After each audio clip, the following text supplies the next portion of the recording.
बीड प्रकरणात कुणीही मास्टरमाइंड असेल तरीही कारवाई होणार. जे कोणी गुन्ह्यात संबंधित असतील त्यांच्यावरही कारवाई करणार. कुणालाही सोडणार नाही.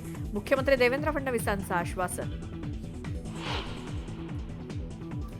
बीडचे पोलीस अधीक्षक अविनाश बारगळ यांची तडकाफडकी बदली. मुख्यमंत्री फडणवीसांची विधानसभेत मोठी घोषणा. परभणीत अतिरिक्त बळाचा वापर केल्यानं पोलीस निरीक्षक अशोक घोरबाण यांच्यावर निलंबनाची कारवाई. मुख्यमंत्र्यांची माहिती तर सखोल चौकशी करण्यात येणार असल्याचं केलं स्पष्ट. परभणीत संविधानाची प्रतिकृती तोडणारा आरोपी हा मनोरुग्णानं शहराची शांतता बिघडवली.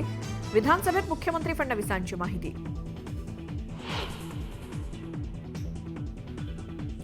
बीड प्रकरण धनंजय मुंडेंना भोवण्याची शक्यता. खातेवाटपाआधीच धनंजय मुंडे विरोधकांच्या निशाण्यावर. भाजप केंद्रीय नेतृत्वाचीही नाराजी असल्याची सूत्रांची माहिती.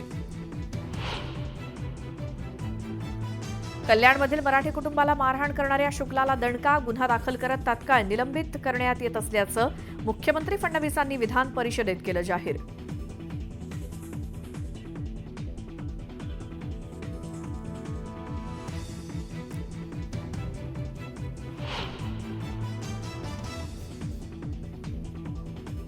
कल्याणमध्ये मराठी भाषिकाला झालेली मारहाण संतापजनक. मराठी माणसाला दाबलं तर महाराष्ट्र द्रोहाचा गुन्हा दाखल करा. आदित्य ठाकरेंची मागणी.